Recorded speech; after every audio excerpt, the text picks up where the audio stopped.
esta plaza de mercado en San Felipe. Y también saludo para todos los amigos radioyentes que en esta noche están sintonizándonos para oír la palabra de Dios para este tiempo. Es un privilegio para mí dirigirme a ustedes y decirle lo que Dios dice para este tiempo.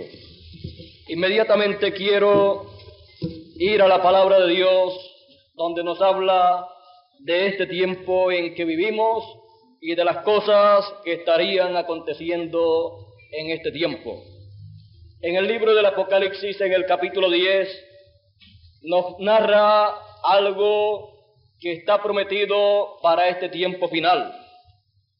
Y nos dice: y vi descender del cielo a otro ángel fuerte, envuelto en una nube, con el arco iris sobre su cabeza, y su rostro era como el sol, y sus pies como columnas de fuego. Tenía en su mano un librito abierto, y puso su pie derecho sobre el mar y el izquierdo sobre la tierra. Y clamó a gran voz, como ruge un león, y cuando hubo clamado, 7 truenos emitieron sus voces. Cuando los 7 truenos hubieron emitido sus voces, yo iba a escribir, pero oí una voz del cielo que me decía: sella las cosas que los 7 truenos han dicho, y no las escribas. Y el ángel que vi en pie sobre el mar y sobre la tierra levantó su mano al cielo y juró por el que vive por los siglos de los siglos, que creó el cielo y las cosas que están en él, y la tierra y las cosas que están en ella, y el mar y las cosas que están en él, que el tiempo no sería más. Que Dios bendiga su palabra en nuestros corazones y nos permita comprender estas cosas de las cuales la palabra de Dios nos testifica y nos señala que estas cosas acontecerán en este tiempo final. Aquí encontramos a un poderoso ángel descendiendo del cielo, envuelto en una nube y el arco iris sobre su cabeza. El apóstol San Juan, en esta visión del Apocalipsis, él vio lo que acontecería en el fin de los días. Y él vio que un ángel descendería del cielo envuelto en una nube y el arco iris sobre su cabeza. Y vio que su rostro era como el sol. Y vio que sus pies eran como columnas de fuego. Y dice que en su mano tenía un librito abierto. Y también nos dice que clamó, y cuando hubo clamado, 7 truenos emitieron sus voces. Y también nos dice que cuando Juan quiso escribir, oyó una voz del cielo que le dijo que no escribiese lo que los truenos hablaron. No se trata de unos truenos literales como los que hoy durante la tarde escuchábamos. Estos truenos hablaron. Sabemos que cuando Dios habla es tipificado por trueno. Y sabemos que cuando Dios habló en aquella ocasión, cuando Jesús iba a resucitar a Lázaro, mucha gente dijeron fue un trueno. Otros dijeron no, fue que un ángel le habló. Y encontramos en la Escritura que fue Dios el que estaba hablándole a Jesús. Encontramos que fue la voz de Dios hablando. Y aquí encontramos 7 truenos que emiten sus voces, 7 truenos que hablan. Para poder entender lo que los truenos hablaron, se necesita que alguien nos diga lo que esos truenos hablaron. Porque no fue escrito lo que los truenos hablaron, porque a Juan le fue prohibido en aquel tiempo. Pero era la voz de Dios hablando. Ese ángel mensajero, ese poderoso ángel, estaba dando un mensaje. Era la voz de Dios, era el mensaje de Dios. Cuando ese ángel desciende del cielo, él desciende con un mensaje divino para darlo a conocer a todos los que viven en esta tierra. ¿Y quién es ese ángel? Ese ángel es nada menos que el ángel del pacto. Por eso aparece con el arco iris sobre su cabeza. El arco iris representa el pacto de Dios. Él viene con el pacto de Dios para confirmarlo a todos los hijos de Dios. Ese ángel del pacto es el Señor en su segunda venida. Por eso es que Él ruge como un león, porque Él viene como el león de la tribu de Judá, como Rey de reyes y Señor de señores, como lo mostró el libro del Apocalipsis, cuando Juan lloraba mucho porque no había nadie que fuera digno para tomar el libro y abrir sus sellos. Pero el anciano le dijo: Juan, no llores más. He aquí el león de la tribu de Judá, el cual ha vencido y ha prevalecido, el cual es digno para tomar el libro y abrir los sellos. Y cuando Juan miró, dice la Escritura que vio a un cordero ensangrentado. Es que el cordero que murió en la cruz del Calvario, Jesucristo, es el mismo Rey de reyes y Señor de señores. Pero Él allá en la cruz del Calvario estaba haciendo la obra de cordero para, con su sacrificio en la cruz del Calvario, pagar el precio para la redención de todos los hijos de Dios. Él estaba haciendo la obra de Cordero de Dios. Por eso Juan el discípulo, o Juan el Bautista, cuando lo vio y lo señaló, él dijo: he aquí el Cordero de Dios que quita el pecado del mundo. Pero luego, cuando llega el momento para el libro ser tomado de las manos de Dios y abrir los sellos, entonces el mismo que es el Cordero, entonces toma un paso hacia adelante al terminar su labor como intercesor. Se levanta, toma un paso hacia adelante y entonces se convierte en el león de la tribu de Judá. Esos son los símbolos que representan la labor que Él ha de hacer cuando viene en su segunda venida con el libro abierto y rugiendo como el león de la tribu de Judá. Y entonces, cuando trae su mensaje, entonces ese mensaje es lo que los truenos hablaron. Por lo tanto, eso es lo que está señalado que acontecerá en estos días finales. Y cuando eso acontece, entonces encontramos que Él levanta su mano al cielo y jura por el que vive para siempre que el tiempo no es más. Muchas personas pueden leer y pueden haber leído esta escritura y no haber entendido lo que significa el tiempo no es más. Nuestro tema en esta ocasión es el tiempo ha terminado, porque queremos explicar claramente lo que significa el tiempo no es más. Porque leerlo es una cosa y entenderlo es otra cosa. Y entender lo que eso significa, entonces es entender lo que Dios está haciendo en este tiempo y lo que significa este tiempo ante la presencia de Dios. Todas las personas saben que estamos en el tiempo final. Todas las personas saben que las profecías están cumplidas. Todas las personas saben estas cosas. Pero hay otras cosas que las gentes necesitan entender para así saber qué deben hacer en este tiempo en que vivimos. El tiempo ha terminado. El tiempo no es más, dice este ángel fuerte, el cual ya sabemos que es el Señor Jesucristo en su segunda venida.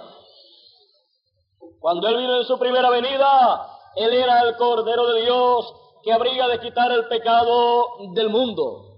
Pero no era un cordero literal, era un hombre, pero tipificado, simbolizado por un cordero, el cual quitaría el pecado del mundo.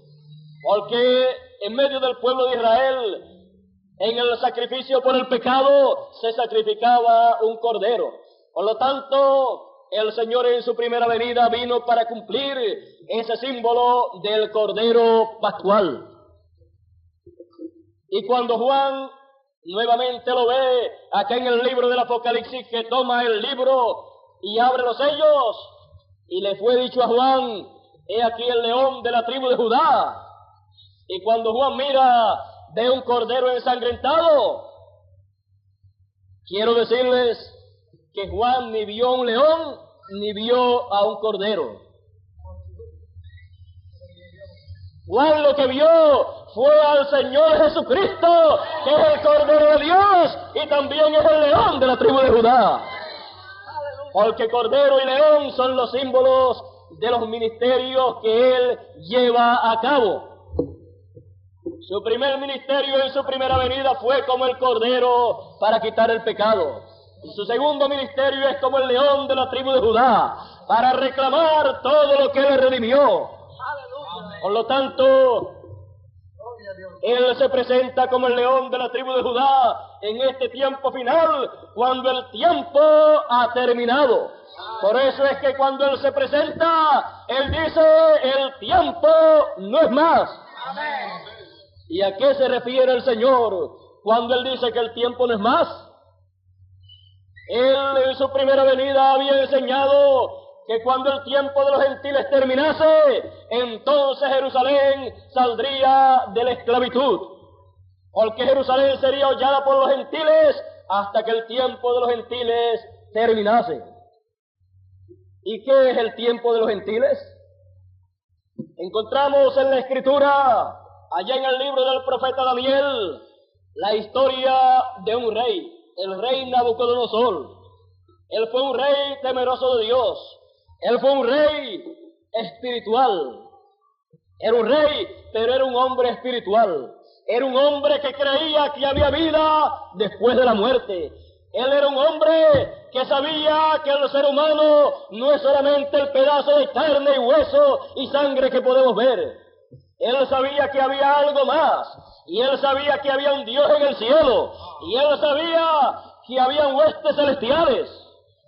Por lo tanto, en una ocasión, cuando se recostó en su cama para descansar, él comenzó a meditar en su corazón, comenzó a pensar cómo serían los días futuros, cómo sería el futuro, cómo sería el fin de la humanidad, cómo sería el fin del tiempo. Y pensando de esa manera, Dios le apareció para decirle cómo sería el futuro. Y cuando Dios le apareció en sueños, le mostró una imagen, una estatua. Y cuando él vio esa estatua en sueños, él pudo ver la manera en que estaba construida esa estatua. Pero cuando llegó la mañana, el sueño se le olvidó. Tremendo problema para este rey, querer averiguar cómo sería el futuro y luego saberlo en sueño, y por la mañana que se le olvida el sueño. Pero él sabía que había visto algo muy importante, y llama a todos los sabios, llama a todos los astrólogos, llama a todos los adivinos, llama a todas las personas que dicen o decían que conocían de las cosas espirituales, que conocían de las cosas de otro mundo. Llama a toda esta gente sabias, los reúne y les dice: yo tuve un sueño anoche y quiero que ustedes me digan la interpretación. Y todos se quedan esperando que Nabucodonosor les dé el sueño para ellos interpretarle el significado de ese sueño. Pero Nabucodonosor les dice: y el sueño que yo tuve se me olvidó. Por lo tanto, dígame en el sueño y dígame en la interpretación. Tremendo problema para aquella gente sabia. Tremendo problema para los astrólogos. Tremendo problema para los adivinos, que les llegó el momento en que no pudieron adivinar lo que soñó el rey. Por lo tanto, todos decían: ningún rey ha pedido una cosa como la que tú pides. Todo rey que ha pedido que se le interprete algo, dice lo que quiere que se le interprete y entonces se le interpreta. Pero tú quieres que te interpreten un sueño y no nos dice cuál fue el sueño. quiere que te demos el sueño y que te demos la interpretación también.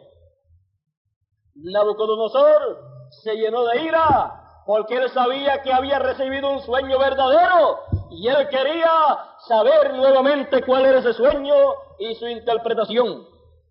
Él era un rey que se ocupaba del pueblo y de su gobierno y estaba muy preocupado en cuanto a lo que había soñado. Por lo tanto, Nabucodonosor emitió un edicto sobre todos los sabios. Y él dijo que todos los sabios, los adivinos y los astrólogos serían muertos por no haber sabido, por no haberle dado a conocer a Nabucodonosor el sueño y la interpretación. Y entre los sabios estaban unos hijos de Dios que habían venido a Babilonia en aquel tiempo en que fueron llevados los hebreos a Babilonia. Por lo tanto, estos hombres de Dios, Daniel y sus compañeros, también serían matados. Y cuando Daniel supo lo que habría de acontecer, Daniel, siendo profeta, estaba muy preocupado. Y fue donde el rey y le pidió tiempo. Dame tiempo, porque lo que tú pides, ningún hombre sobre la tierra lo puede revelar. Lo que tú deseas, no hay hombre sobre la tierra que lo pueda dar a conocer. Pero el Dios del cielo es el único que lo puede dar a conocer. Por lo tanto, dame tiempo para yo ir a donde Él. Dame tiempo para yo preguntarle a Él cuál fue tu sueño y cuál es el significado de ese sueño. Le fue dado tiempo, no sabemos cuánto tiempo, y Daniel fue en oración juntamente con sus compañeros, sus 3 amigos y compañeros, y habló con Dios, y Dios le mostró el sueño y también la interpretación. Daniel estaba muy contento, muy feliz, y dio gloria a Dios de que le había mostrado el sueño y la interpretación, y entonces le hizo saber a Nabucodonosor que habría de darle a conocer su sueño y su interpretación. Se reunieron todos los sabios y se reunió Nabucodonosor, y me imagino que cada uno de los sabios, de los astrólogos, de los adivinos y de todas aquellas personas que estaban sentenciados a muerte, me imagino que cuando Daniel dijo que ya tenía el sueño y la interpretación, dieron también gracias a Dios, porque había un profeta entre ellos que no era un adivino, no era tampoco uno que trata de hacerse pasar por algún grande, sino que había uno allí que era un profeta, el cual puede hablar con Dios. Ese es un privilegio que tienen todos los profetas de Dios, que pueden hablar con Dios y Dios hablar con ellos, y entonces ellos están llamados a darle a conocer a la humanidad las cosas que Dios le da para darle a conocer. Y aquí en esta ocasión encontramos que Daniel va muy confiado teniendo el sueño y la interpretación, y le dice a Nabucodonosor, cuando todos están reunidos, tú, cuando estuviste en tu cama descansando, vinieron pensamientos a tu corazón deseando saber el porvenir. Y el Dios del cielo te mostró lo que sería el futuro. Lo que sería el futuro de la humanidad. Lo que sería el futuro del reino gentil. Lo que sería el futuro de los gentiles. Por lo tanto, Dios te mostró lo que sería el futuro. Por tanto, el sueño que tú tuviste fue el siguiente. Tú veías en sueño una grande imagen, una grande estatua, y viste que su cabeza era de oro, sus pechos y sus brazos de plata, su vientre y sus muslos de bronce, y sus piernas y sus pies sus piernas de hierro y sus pies de hierro y barro. Ese fue el sueño que tú tuviste. Cualquier persona podría haber tenido un sueño como ese, pero no es solamente haber tenido un sueño, es que el sueño haya sido de Dios y que el sueño represente algo importante para la humanidad. Y este sueño, que aparentemente a la vista humana es algo simple, algo sencillo, que para alguna otra persona no tenía importancia, para Nabucodonosor tenía importancia. Y para Dios tenía importancia, porque Dios le estaba mostrando en esta estatua lo que sería el futuro. Dios en forma simbólica estaba mostrando el futuro.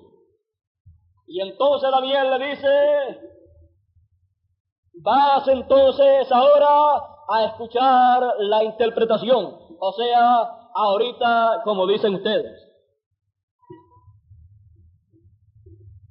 Daniel le dice: la cabeza de oro que tú viste, ese eres tú.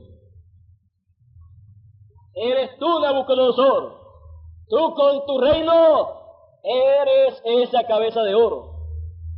Y después de ti se levantará otro reino inferior al tuyo. Y después de ese otro reino se levantará otro reino inferior a ese que viene después de ti.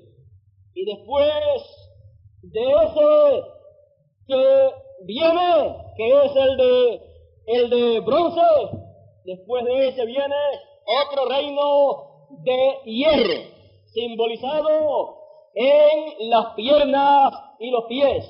Pero como viste en la visión que la estatua tenía los pies de barro y de hierro, también ese reino en sus pies será débil. Y también viste que de la montaña fue cortada una piedra no por mano, y esa piedra vino e hirió a esa imagen en los pies y se desmenuzó toda esa imagen. Dios te ha mostrado a ti, oh rey Nabucodonosor, lo que será el futuro. Esa piedra que desmenuzó a esa imagen, esa piedra luego se volvió un grande monte, el cual no se corromperá. Y Dios te ha mostrado que en el fin de los días, cuando el tiempo ha terminado, el Dios del cielo levantará un reino eterno. Y esa piedra que tú vistes, esa piedra es la que se convertirá en un grande reino. ¿Y qué es eso? Porque un monte es un reino. Ustedes pueden ver que esa piedra fue cortada de la montaña. Y luego esa piedra, cuando hirió a la imagen en los pies, se convirtió en un grande monte o una grande montaña. Un grande reino, porque un monte representa o simboliza un reino. Y Dios ha mostrado que en el fin del tiempo Dios levantará un reino eterno. Así es que podemos ver que esa piedra no cortada de mano, que es cortada de la montaña, aparece en el tiempo final. Cuando esa imagen que vio Nabucodonosor esté en la etapa de los pies de hierro y de barro. ¿Y qué es en sí la estatua? ¿Qué simboliza la estatua? La estatua simboliza el reino o el imperio de los gentiles desde el tiempo de Nabucodonosor hasta este tiempo final. Esa estatua, teniendo diferentes etapas, la cabeza de oro representó el imperio de Babilonia, en donde Nabucodonosor era el rey. Y luego los pechos o el pecho de plata y los brazos de plata, eso representó el tiempo en que otro reino vino después del de Nabucodonosor. Luego encontramos que ese fue el reino medo-persa, y luego de ese reino vino otro reino o otro imperio. Y recuerde que ese es el imperio de los gentiles en el tiempo de los gentiles que Dios le da a los gentiles. Encontramos que luego de ese reino vino el reino de Grecia por Alejandro el Grande. Luego de ese reino de Grecia, que fue simbolizado en el vientre y los muslos de bronce, luego de eso vino el imperio romano, simbolizado en las piernas de hierro. Y luego encontramos que esa es la última parte de esa imagen, las piernas y los pies. Encontramos que entonces el último imperio de los gentiles es el imperio romano. Y cuando vino el Señor Jesucristo por primera vez, la imagen que vio Nabucodonosor se encontraba en la etapa de las piernas de hierro. Por eso encontramos que Jesús de Nazaret tuvo que enfrentarse a la imagen que vio Nabucodonosor, al imperio romano. Y fue el imperio romano quien le crucificó. Pero ustedes pueden entender que esa piedra no cortada de manos es el Señor Jesucristo, es el Mesías. Y cuando la imagen estaba en su etapa de las piernas, lo crucificó a él. Pero cuando la imagen está en este tiempo final, en la etapa de los pies de hierro y de barro, es el tiempo en que el Señor viene por segunda vez como la piedra angular, la piedra que los edificadores desecharon, la piedra que dice la Escritura que ha de venir en este tiempo final. Y siendo la piedra de tropiezo, esa imagen tropezará con esa piedra. Y su tropiezo será un tropiezo que dice la Escritura que sobre quien esa piedra cayese lo desmenuzará. Por lo tanto, la imagen que vio Nabucodonosor, el reino de los gentiles, será desmenuzado en este tiempo final por la piedra que los edificadores desecharon. Esa piedra es el Señor en su segunda venida, conforme al orden de su venida, con Moisés y con Elías, cumpliendo así lo que dijo el Señor, que en el tiempo final el Hijo del Hombre enviaría a sus ángeles para recoger a los escogidos. Por lo tanto, estando todos conscientes de que vivimos en el tiempo final, también estamos conscientes que la imagen que vio Nabucodonosor, la estatua que él vio, se encuentra en la etapa de los pies de hierro y de barro. Por lo tanto, se encuentra en la etapa en que el Señor en su segunda venida desmenuzará el reino gentil. Él lo llamará, Él lo hablará a existencia, o sea, hablará la palabra creadora. El Señor en su venida hablará lo que debe hablar para que desaparezca el reino de los gentiles. Y la primera cosa que dice la Escritura que el Señor hará con relación al reino de los gentiles es decir, el tiempo ha terminado. El tiempo del reino de los gentiles ha terminado. El tiempo de la imagen de la estatua que vio Nabucodonosor ha terminado. Está en la etapa de los pies de hierro y de barro y su tiempo ha terminado. Ha llegado a su fin. El tiempo de los gentiles, dijo Jesús, que terminaría un día.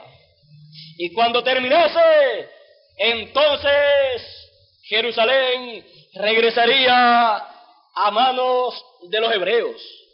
Y en estos días finales hemos oído cómo Jerusalén fue libertada Y aún más, hemos oído que Jerusalén en estos días fue declarada la capital de Israel. Esa es una señal tan grande para el mundo gentil que no deben pasarla por alto. Es que el tiempo de los gentiles ha terminado. El tiempo del imperio de los gentiles ha concluido. Y el Señor, cuando dice el tiempo ha terminado, está declarando al reino de los gentiles fuera de existencia. Y aunque la humanidad vea que todavía los gentiles y el reino de los gentiles está trabajando, ya el Señor lo ha declarado fuera de existencia, porque su tiempo ha terminado. El reino de los gentiles entonces está fuera de tiempo. Y si el reino de los gentiles está fuera de tiempo, el tiempo en que vivimos es tiempo para qué y de qué. ¿Y para qué reino es entonces el tiempo en que vivimos? El tiempo en que vivimos ya es tiempo para el reino de Dios. El Señor Jesucristo dijo que el Hijo del Hombre vendría con poder y gloria en su reino. Y Él dijo que eso acontecería en estos días finales. Quizás muchas personas lo estén esperando con ejércitos visibles para conquistar los reinos mundiales, pero no es así. Cuando el Señor Jesucristo vino la primera vez y la gente preguntaban por el reino de Dios, Él dijo: el reino entre vosotros está. Porque Él, siendo el rey, si está el rey, está el reino. El reino había venido e Israel lo rechazó. Y nuevamente, cuando el Señor regrese en su segunda venida, el reino de Dios está en la tierra. Y Dios entonces lleva a cabo su programa para este tiempo final, declarando al reino de los gentiles fuera de tiempo, porque ya este es tiempo del reino de Dios. El reino de los gentiles ha llegado a su fin. El tiempo de los gentiles ha concluido. Y ya Dios ha estado hablando estas cosas.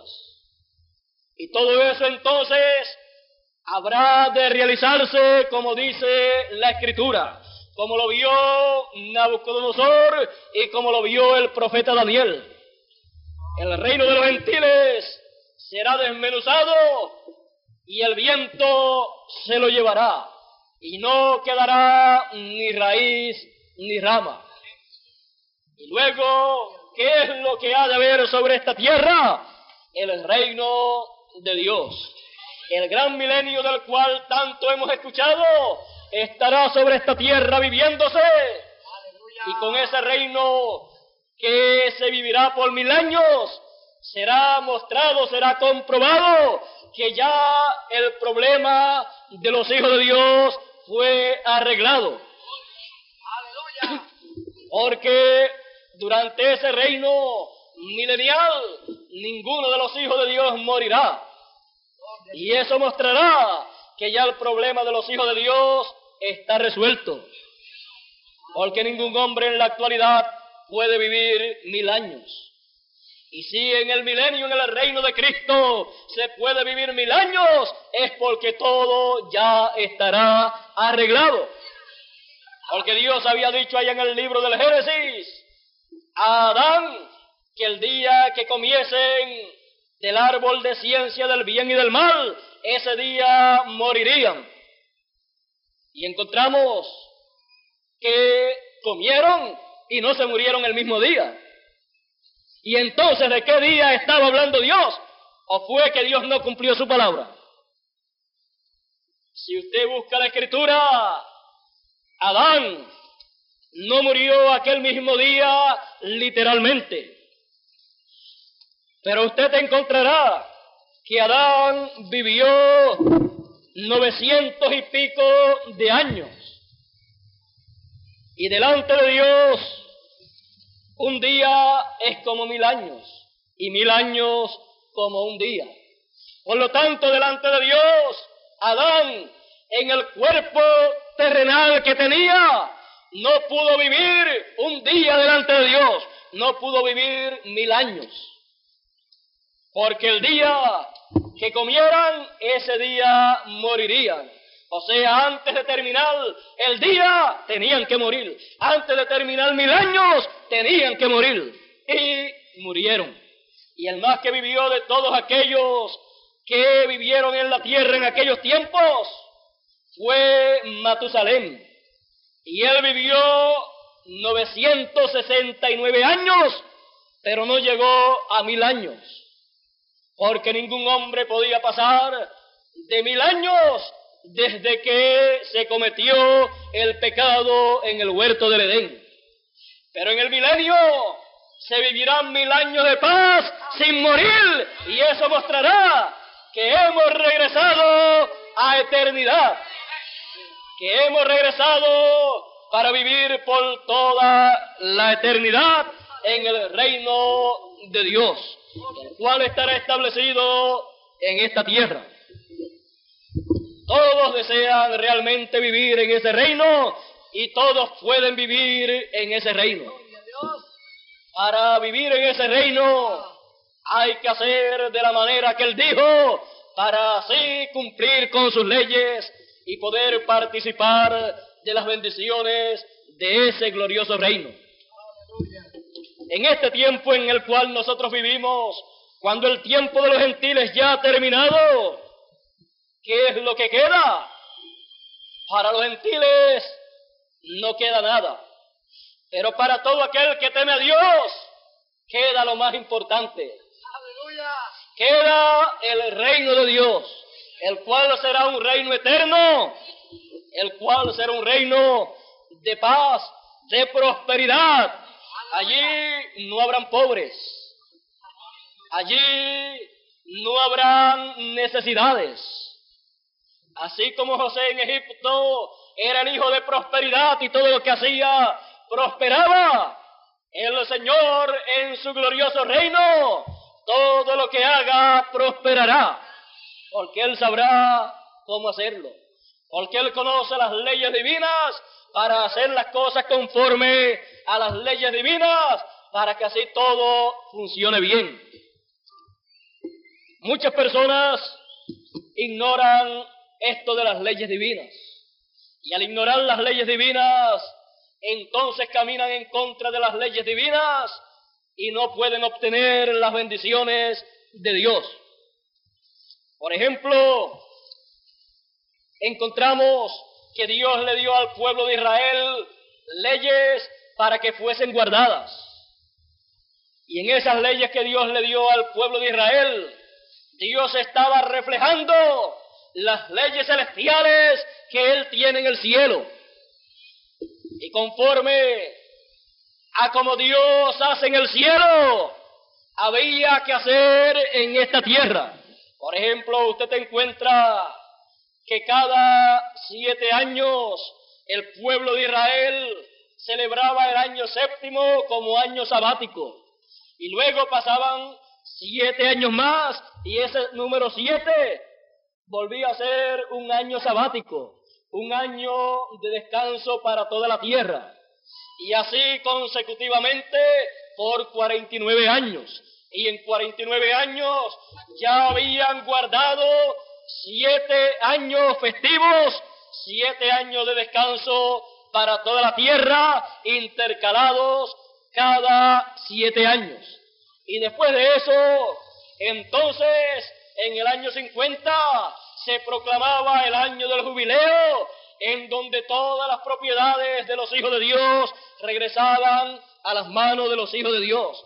Y no tenían que pagar ni un solo centavo para obtener de nuevo las propiedades que habían vendido o que habían perdido en algún mal negocio. Esas leyes estaban mostrando las leyes divinas que en el cielo están en funcionamiento y que cada cierto tiempo, cuando le toca su tiempo, se llevan a cabo Y en este tiempo en que nosotros vivimos, tenemos nosotros que ver y entender qué tiempo en el plan de Dios se está viviendo en el cielo, lo cual será reflejado en esta tierra. En esos 7 años festivos que fueron celebrados o que se celebraban durante 49 años, en lo espiritual eso estaba mostrando que la iglesia del Señor pasaría por 7 etapas o 7 edades. Y en el cielo se estarían celebrando también esas 7 etapas o 7 edades. Pero luego de eso venía el año del jubileo. Y el año del jubileo era el año 50. Era el año en que se proclamaba libertad en toda la tierra. Y cuando ese año llegaba, entonces en el mes 7º se tocaba la trompeta del año del jubileo. Y cuando se tocaba esa trompeta tenía el mensaje de liberación, tenía el mensaje de jubileo, tenía el mensaje de redención, tenía el mensaje que decía que todo regresaba a su condición original, todo se regresaba a su lugar de origen. Y cuando han terminado las edades de la iglesia gentil, viene el año del jubileo, viene la fiesta más grande y más gloriosa de todas.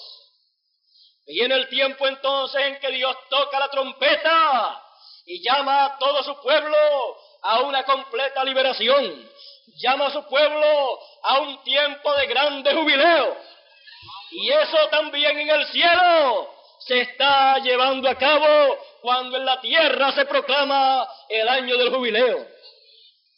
Por lo tanto, en la tierra se proclama en la escala espiritual. Y en el cielo entonces se proclama cubriendo todos los órdenes que tiene que cubrir. Y entonces este planeta Tierra y todos los hijos de Dios regresan a su dueño original, regresan a su Padre original. Hay hijos de Dios en esta tierra que ni saben que son hijos de Dios.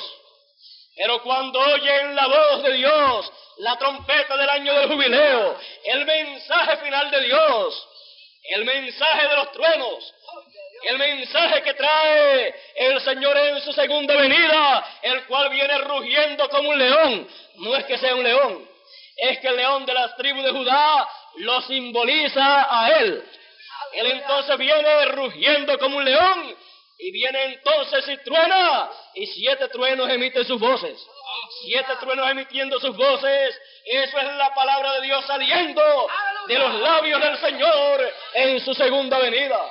Y cuando los hijos de Dios que viven en esta tierra, no importa a qué religión pertenezcan, escuchan ese mensaje, ellos entonces están escuchando el mensaje del año del jubileo, la trompeta final, de la cual el apóstol Pablo dijo, a la final trompeta, porque será tocada la trompeta de Dios, y los muertos en Cristo resucitarán primero. Y luego nosotros los que vivimos, los que hayamos quedado, no seremos delanteros a los que durmieron.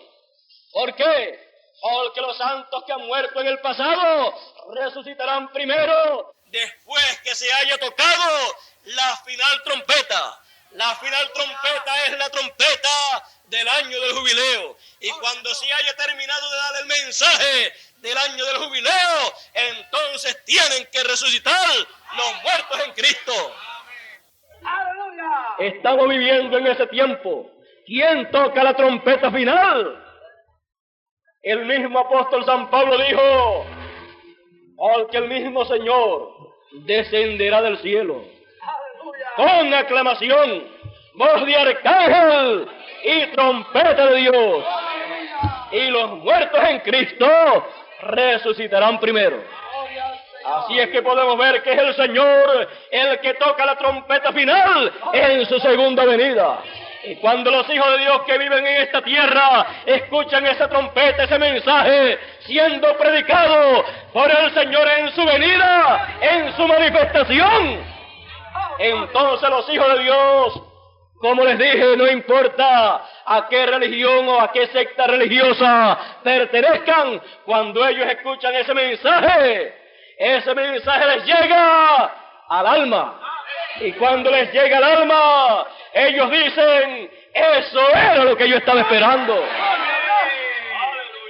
Porque ese mensaje viene entonces del alma y le alimenta espiritualmente, le llena de paz y tranquilidad espiritualmente, y Dios da testimonio en su corazón y en su espíritu de que ese es el mensaje final de Dios, de que esa es la trompeta que la Escritura dice que sería sonada.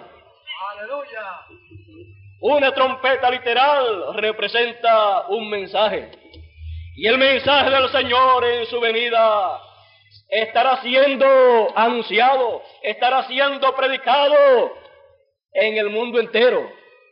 Tiene que comenzar por algún lugar, pero recorrerá toda la tierra.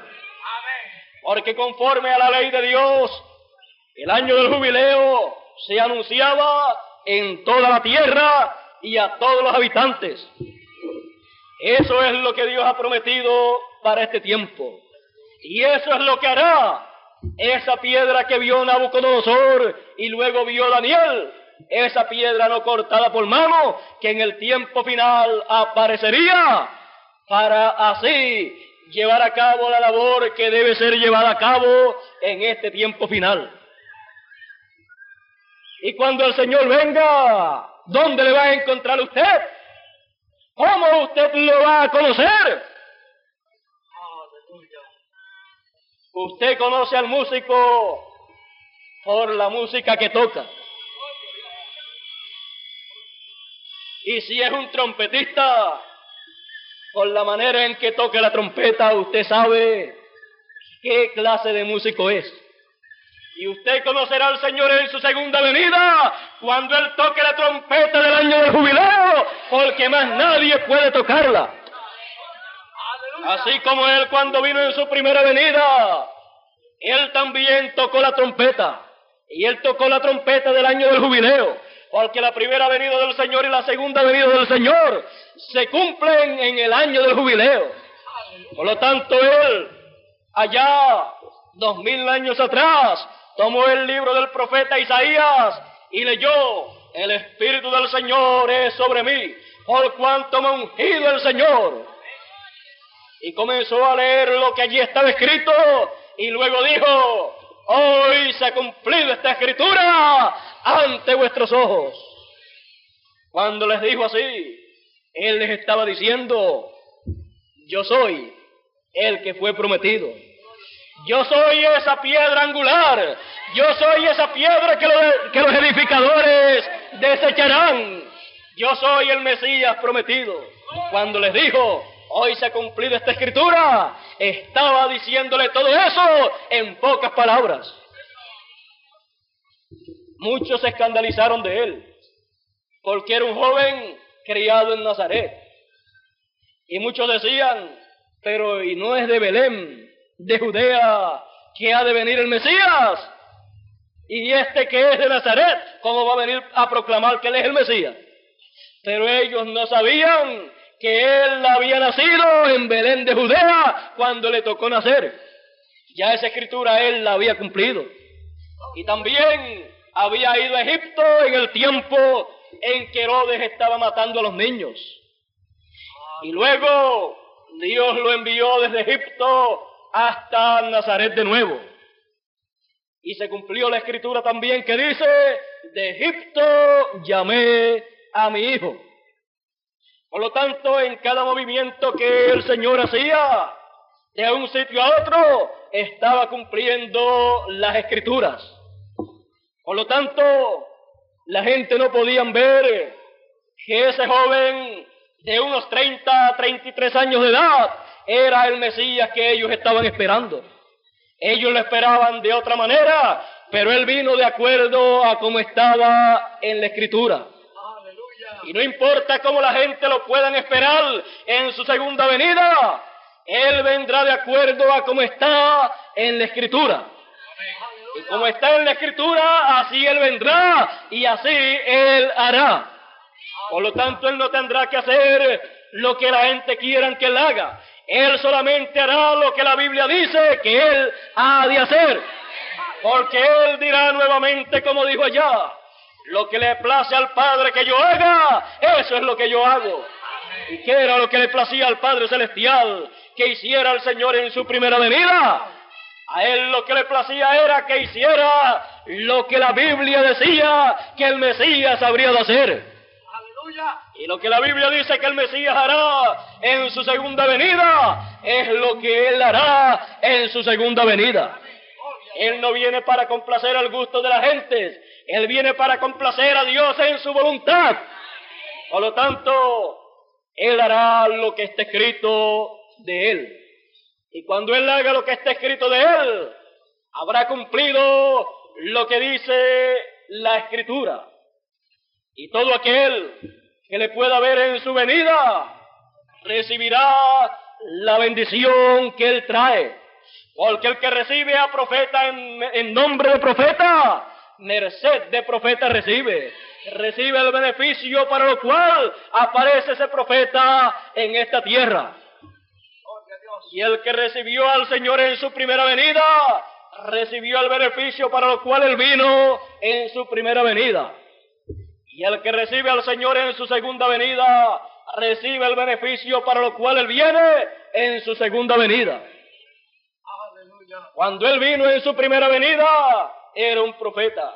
Cuando Él regrese en su segunda venida, será un profeta. Por lo tanto, Él estará en esta tierra. Él estará en esta tierra. Y muchas personas se preguntarán, ¿y dónde estará? Pues estará metido en un hombre. Estará metido en un profeta. ¡Aleluya! La venida del Señor será la plenitud del Señor metida en un hombre. Eso era la venida del Señor allá 2000 años atrás. Porque la Escritura dice, grande es el misterio de la piedad. Dios ha sido manifestado en carne. Y eso será también la segunda venida del Señor. Dios manifestado en carne en toda su plenitud, como Él dijo en la Escritura.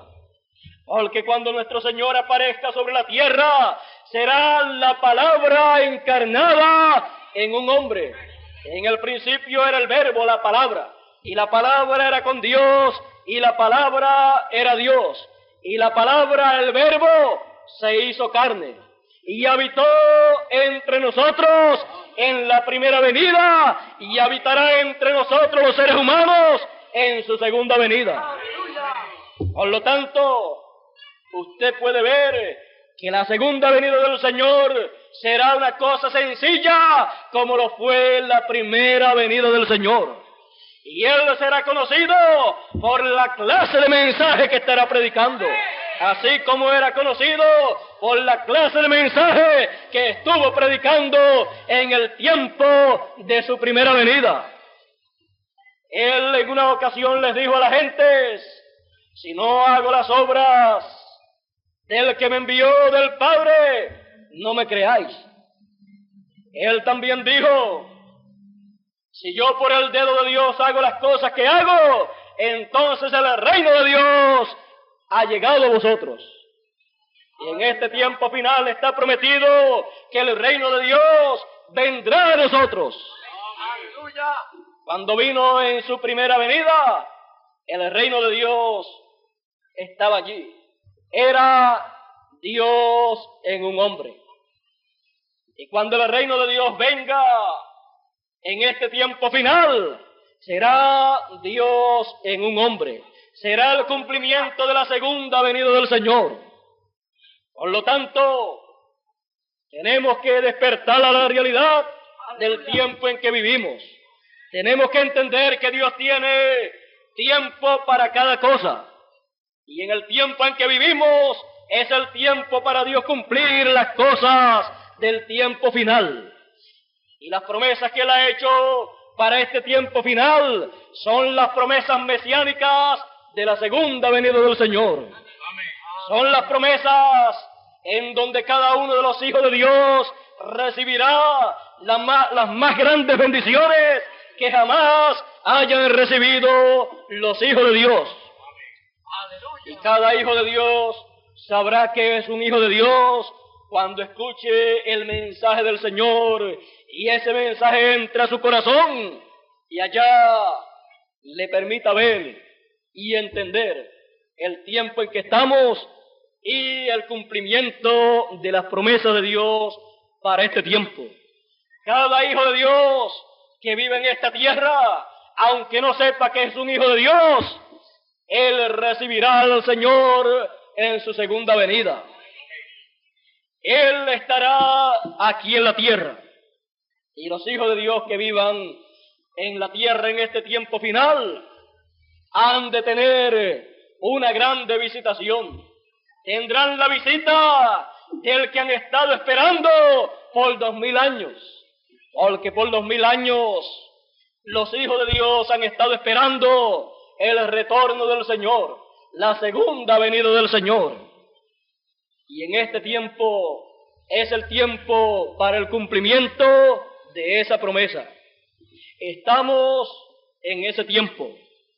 Cuando ustedes vean a un profeta de Dios con esa clase de mensaje que está prometido que será predicado en este tiempo final, predicando, proclamando el año del jubileo, sonando esa trompeta, en ese profeta entonces estará el Señor en su segunda venida. El hombre, el profeta, no será el Señor, pero el Señor estará dentro de él. Será él el que estará proclamando ese mensaje a través de un hombre. Y lo que el rey Nabucodonosor deseaba que todos le explicasen y que no había hombre para que explicase aquellas cosas, pero que apareció un profeta de Dios, el cual pudo traerle la explicación juntamente con el sueño. Cuando el Señor venga en su segunda venida, Él podrá tomar nuevamente el sueño de Nabucodonosor y la interpretación que le dio a Daniel y podrá explicar el misterio de esa grande imagen, de esa grande estatua, y podrá señalar en qué etapa de esa estatua estaremos viviendo. Podrá entonces señalar que estaremos viviendo en la etapa de los pies de hierro y de barro, porque es en esa etapa en que la segunda venida del Señor será realizada. Y cuando se esté en esa etapa, Él aparecerá y aparecerá con el mensaje que Él prometió que aparecería. Y con la proclama de ese mensaje, Él hablará fuera de la existencia el reino de los gentiles. Él dirá: el tiempo ha terminado, el tiempo no es más. El tiempo de los gentiles no es más. El tiempo para este mundo no es más. Es tiempo entonces para el reino de Dios. Porque el reino de Dios ha llegado a vosotros. El reino de Dios entre vosotros está. Porque el tiempo ha terminado. Que Dios en esta noche siga bendiciendo nuestras almas. Y permita a Dios que cada hijo de Dios que ha estado al alcance de nuestra voz haya abierto su corazón plenamente para que el mensaje de la trompeta final de Dios haya penetrado hasta lo profundo de su alma y haya hecho el trabajo que Dios dice en su palabra que hará en el corazón, en el alma y en el espíritu de cada uno de sus hijos. El tiempo ha terminado, porque ha llegado el tiempo del reino de Dios. Que Dios siga bendiciendo a cada uno. Me alegro haber estado entre ustedes en esta plaza de mercado de San Felipe, y aprecio mucho la actitud reverente de cada uno de los buenos amigos que se han acercado para escuchar la palabra de Dios. Aprecio mucho la atención de cada uno de ustedes. Me alegra mucho haberlos visto en esa actitud y espero que las bendiciones de Dios para este tiempo caigan sobre el corazón de cada uno de ustedes y ustedes puedan recibir el beneficio de lo que Dios está haciendo en este tiempo. Y les extiendo una invitación también para estar mañana, en la mañana y en la noche, en la carpa en donde he sido invitado para predicar la palabra de Dios. Nuestro hermano Bermúdez les explicará el lugar en donde se encuentra la carpa para aquellos que desean seguir escuchando la palabra de Dios para este tiempo, para aquellos que desean seguir escuchando la trompeta final de Dios sonando en este tiempo, para aquellos que desean seguirla escuchando, nuestro hermano Bermúdez les dirá dónde es el lugar en donde estaremos mañana en la mañana. Que Dios les bendiga a todos.